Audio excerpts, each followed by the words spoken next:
I'm Chandra from Definitive Brands Group, and today we're going to be looking at the most recent version of our 5-stage ultra filter. So this unit is a very popular unit, and we're going to be going through what's in the box and a quick installation tutorial to explain to you how to install and how to use the unit. So first, what's in the box? You'll find your 5-stage ultrafiltration unit.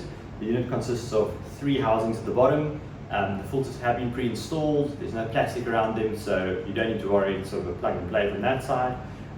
We have an ultrafiltration housing at the top. Your ultra filter is this filter in this plastic bag, and then we have an inline taste and odor polishing filter.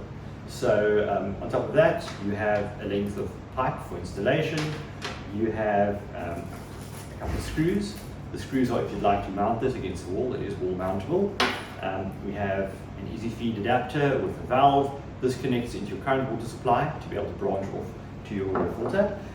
We have a housing wrench. This housing wrench is for the bottom housings. The top housing has been designed to be quite easily sealable just by hand. We also then have a tap with a couple of sort of finishing fittings and screws. And then this is an additional fitting that we've also included in the system. If you want to install this maybe in a garage or outside somewhere where you don't have a countertop to install it through, you can attach this to your wall and mount your tap directly onto your wall. And then also, most importantly, we've included a pressure reduction valve. So what this does, especially we are now in South Africa in 2023, there's been a lot of load shedding, a lot of pressure spikes, people that have water, that don't have water. What this does is this firstly reduces the water pressure to ensure that there's no pressure surges that go through your system, and helps your system to stay leak-free and operating better for longer. As far as what installation goes, the first step that we recommend is giving your system a once-over, just making sure that everything is installed correctly. Again, we try and install as much as possible directly from the factory to make the installation easier for you, but if you go through everything, check it now, it will save you a little bit of headache further down the road, because you may have to come back if something isn't 100% right. So let's start by looking at the pre-filters. You'll see the pre-filters are marked. We have stage 1, stage 2, stage 3. This first one is our melt-blown sediment filter. Secondly, our GAC, granular carbon filter. And third, we have our carbon block filter. We recommend opening up each one of these housings, making sure that the filter is inside, that it is seated correctly, and that the O-ring that seals the housing is in properly. So let's have a look. I'm just going to look at one of these. You are welcome to go through all 3 of them to make sure that everything is correct. So when you open up the housing, you'll see this is our melt-blown filter, our sediment filter. Inside the housing is a black O-ring. We recommend having a look, making sure that it's seated correctly, so it's inside of a groove. If it's not completely inside of the groove, we recommend just installing it all the way around. And you can also just give it a wipe off, add a little bit of lubricant if you need to make it seal correctly. You can then just make sure that it is installed back into the system and tightened. So this wrench is specifically designed to fit around these housings, and you can tighten it as tightly as you can just to make sure that there are no leaks on the system.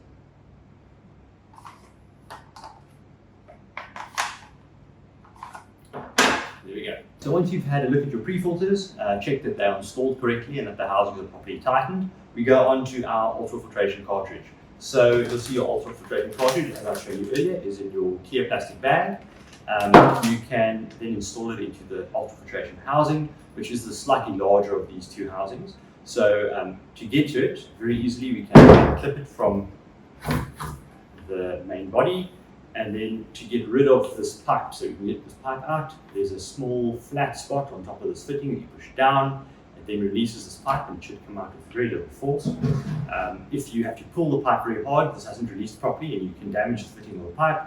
So you just, that little ring you push down, pull it out. We do have a video that explains how to release these easy fit fittings. I'll link it up at the top of this video for you to see as well. To get to this housing, to get a bit of proper leverage, you can unclip our taste and odor filter. We then open up the housing quite easily by unscrewing it.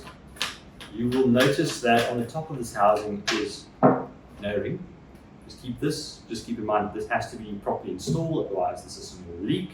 You can then take our ultrafiltration filter cartridge, you install it into the unit. So it is quite a tight fit. It has got slightly larger O-rings than our previous version, The easiest way to install it is to just sort of push it in first bit, then turn it around onto a flat surface. You can unclip the other side as well, sort of extra leverage. Push it down flat and just push it all the way down. So wiggle it down, it will install quite easily. Just to make sure that the top of this is flush against your housing. Otherwise, the house is not going to properly seal. So it's very important to make sure that it's properly installed. You can then take your O-ring that's just fallen out and reinstall it. It's installed on the top, so the top space here where the O-ring sits, and then we quite easily just reinstall the cap of the housing. So this has been installed. You'll see it's slightly larger than our previous version. You can quite easily grip it with your hand and tighten it down, just like that. Then we reinstall it onto our taste and odor filter. Keep in mind that the pipe that comes from the taste and odor filter should be on the back side of your housing, so not the cap that you just opened, the back side. So it's sometimes handy to first install that. Give it a firm push, reclip it, and then you can clip this back into your housing assembly. Once that's done, we just reinstall this pipe. Again, you push it firmly into the fitting until it can't go any further, and your system is then ready to go. We'll start with the installation. Just one last note before we continue with the installation. Your system does come with a few of these blue C-clips for your easy fit fittings. Please keep in mind that these C-clips, although they aren't necessary, we do recommend that you install them. All of these fittings should seal on their own without these C-clips. These C-clips are just there as an extra precaution to prevent any of the pipes from coming out in case anybody does fiddle with the system. But if you do have a leak on your system, please keep in mind that it's not because you have not installed the C-clip correctly, because your pipe is not correctly inserted into your fitting. So all of these pipes need to be pushed very firmly into the fittings. If there's any play or it's not connected correctly, that will be the cause of a leak. It will not be your C-clip. To install the C-clip though, you lift this fitting up slightly until there's a bit of a gap. You can then just push it in the bottom until it clips, and then it will hold your little tab of your fitting in place. So you can do that on both of your ultrafiltration fittings.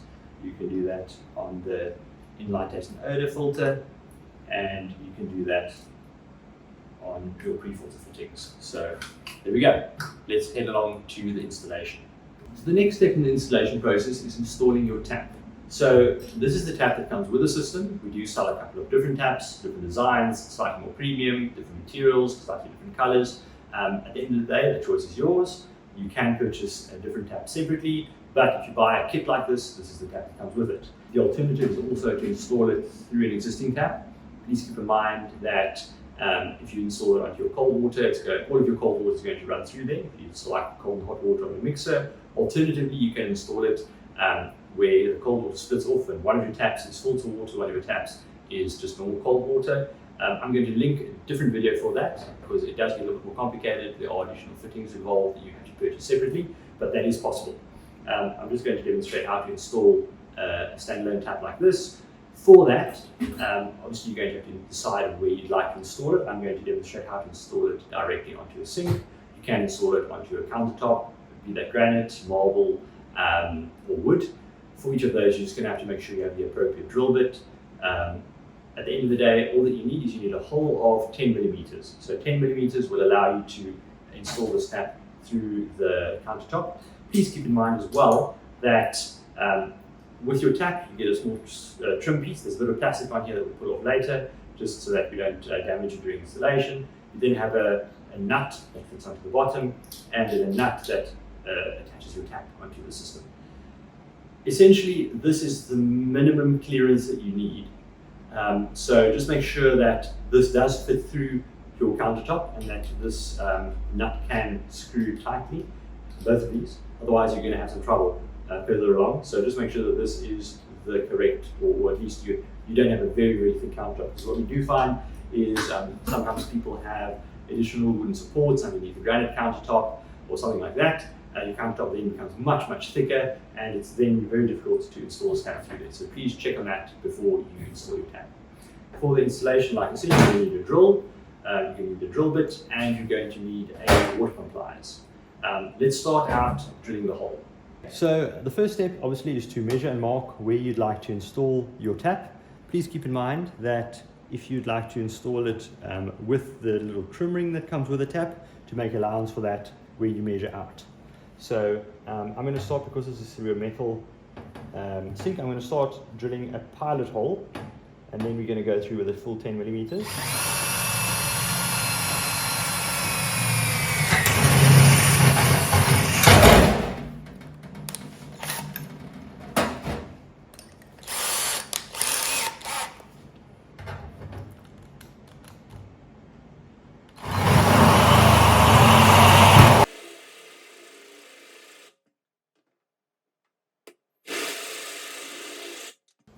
So once your hole's been drilled, let's start by attaching the tap to the hole. So this little trim ring, if you'd like to install it, you can remove the white plastic that is on the top of it. You just pull that off quite easily, just like that.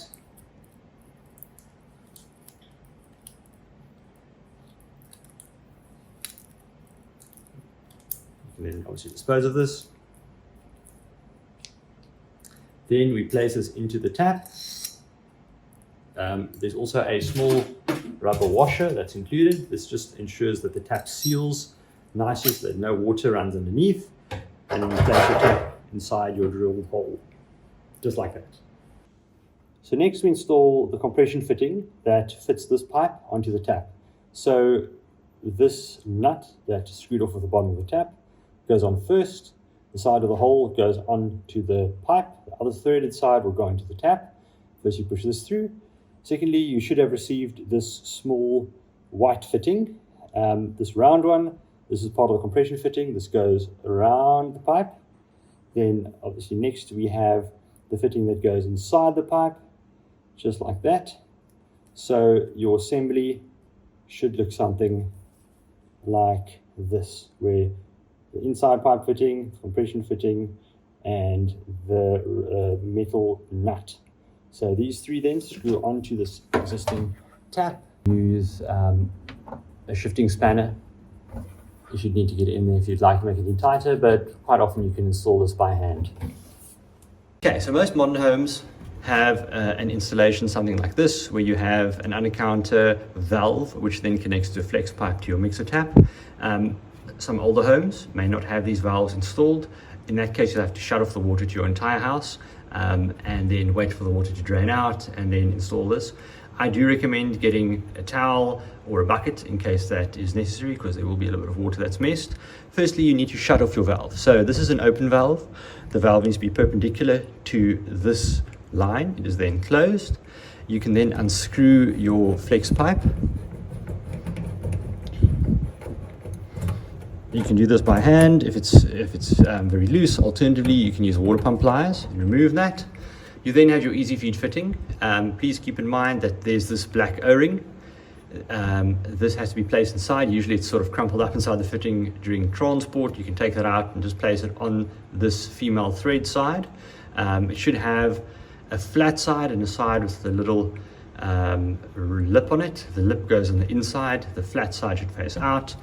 You can then start by installing this, just like that. Please tighten this with water pump pliers if necessary. You can then reconnect this.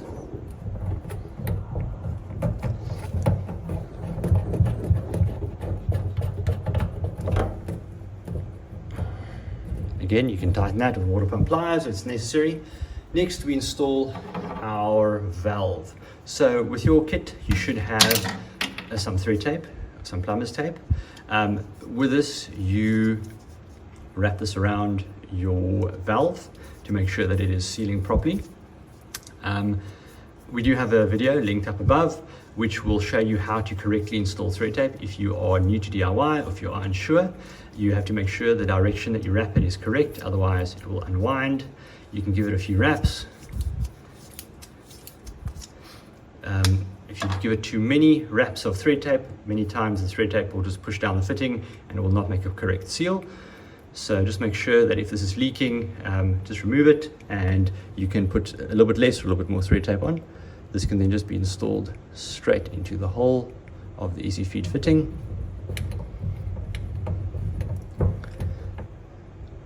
Again, you can use the water pump pliers to tighten that if necessary. You can then close the valve. So the valve should be closed if this is perpendicular to our water line. I recommend then opening this valve, pressure testing this fitting, leaving it maybe for 10 or 15 minutes if you're unsure, just to make sure that everything is connected correctly and that there are no leaks. This is going to be the easiest time to do that. If your system has already been installed and you have to come back and to take pipes out because there are any leaks, it was always a bit of a mission. So I would recommend, if you are newbie to DIY, install this, wait a few minutes, ensure that there are no leaks, and we can go on from there. So the next step is installing our pipe into our water inlet. We can just take the end of the pipe that you've already connected. We can then unscrew the tip of this compression fitting. This then just fits over the tip of your pipe. This then pushes over your valve. It does take a bit of a firm push. If you struggle, you can heat it up slightly with a lighter. If it's absolutely necessary, we don't recommend that, but it does make it a bit easier to install. Again, you can then screw your compression fitting on there. You can tighten it up with a water pump pliers or a shifting spanner. And once that's ready, again, we recommend pressure testing everything. So you can open up this valve, let the water run through. Again, the other end of this pipe should be connected to your tap. So if that works and there are no leaks, we can go on to the next step. Okay, so the next step of our installation is installing our pressure reducing valves. So what we do here is we will first close off our valve. You can then just check on your valve, your pressure reducing valve. There should be an arrow. The arrow indicates the direction of flow. So this will be the direction that the water flows in. The water flows down this pipe, so the arrow will face away from the valve we've just installed.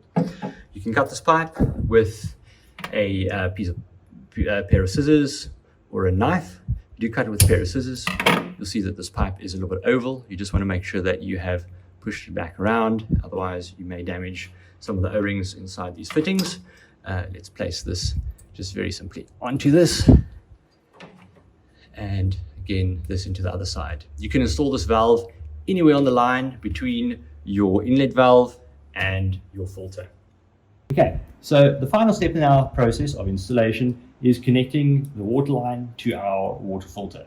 So get the water filter you've prepped earlier, ensure that your supply is installed, your pressure reducing valve is installed, and the line goes through to your tap, so that's all installed. If you've already pressure tested all of that, that should all be working fine. You then want to ensure that your valve is closed, so there's no water running through you. You can also open up your tap to release any pressure that's in the pipe. We are then going to cut this pipe to the correct length and connect it to the system. So we recommend installing enough water line so that you can remove the system from your cupboard, so that when you do need to change filters, it's easy to install, to remove it, to disconnect it, and then you can take it somewhere else to install the filters. If you have very little space or you want no pipe clutter, you can cut these pipes very short, but please keep in mind you're going to have to climb into your cupboard to make sure that you can get your filter out when it's time to do maintenance. What you then do is, over here, we're going to make sure that the water lines can run through to where the system is over here. So it's going to be about to there. We'll cut this line like this. The outlet, which is on the top filter here, is going to be to over here. We'll cut this filter line like this. Again, please ensure that you squeeze these so that they do not damage any of the O-rings. And then push this into the inlet. Make sure it's pushed firmly so that it seals properly. This then goes into the outlet. Again, make sure that it's pushed into the filter properly, and it seals nicely. Again, you can place your C-clips on either of these fittings if you'd like, but most importantly, make sure that the fittings are inserted correctly. And then place your filter inside your cupboard, just like that. And there you go, your system should be installed. We do recommend, once you have installed the system, the first step is to open up your valve on your water inlet to let some water through. Keep in mind that when you do open that valve, you must also open up the tap to make sure that the water does run through, otherwise no water will filter through into the system. It does take a few minutes for water to run through the system. Obviously, all of the air inside the system first has to flush out, then run through to your tap. We recommend flushing the system for 10 to 15 minutes. because the ultrafilter does have a preservative that it is stored in. So that will flush out. The first bit of water that comes through will taste quite unpleasant. So you can flush the water out just directly to the drain, or you can use it inside for plants or use it on your garden. The other thing to keep in mind also is that once the flushing process has finished, we recommend closing up your tap and just monitoring your system for a few minutes, especially if it's your first installation or if you are not a DIY enthusiast, because we do find that sometimes maybe there's a tap that's not inserted correctly, or there's a small problem, you may have a small drip leak. Obviously, if you have that, close up your valve, open up your tap to release any pressure, and you can isolate the source of the leak and fix it. Most of the time, it's either one of the housings at the bottom that are not correctly tightened, or one of your pipes that are not correctly inserted into your into your easy fit fitting. One last thing to keep in mind is that once everything is run through, firstly, the water that does run through, the first bit of water may be a little bit grey or black. That is completely normal. It is the carbon dust that is flushing through the system. Secondly, once you have finished with the system and water is running through, you may find that the water is milky for the first few hours or first few days. This is completely normal. This will clear up as you use the system. This is just air that is in the ultrafiltration membrane that feeds through into the water. As soon as the membrane is saturated, then you will not have this anymore. If you leave the water, if it looks milky, if you leave it on the counter for just a few seconds, usually within about 20 or 30 seconds, the white milkiness will float up to the top. It will be a little bit foamy and it will disappear. This is just the air that is coming out of the water. It's completely safe to drink and it's completely normal. If you have any trouble with your installation, please give us a call and one of our technicians will assist you. Most of the time, these installations can be quite straightforward. We do include in your box a couple of extra parts, extra fittings. We've linked that up at the top there in case you do break a fitting and you are unsure of how to install it. You can click that. Also in our description, we'll have extra videos where we have all of the small sort of basic skills that you need to install this, how to install an O-ring, how to correctly connect a fitting, all of those things. So if you are unsure, you can check in our description, you can check any of the links that we've linked to throughout this video, or you can contact our office and one of our technicians can assist you. Thank you very much.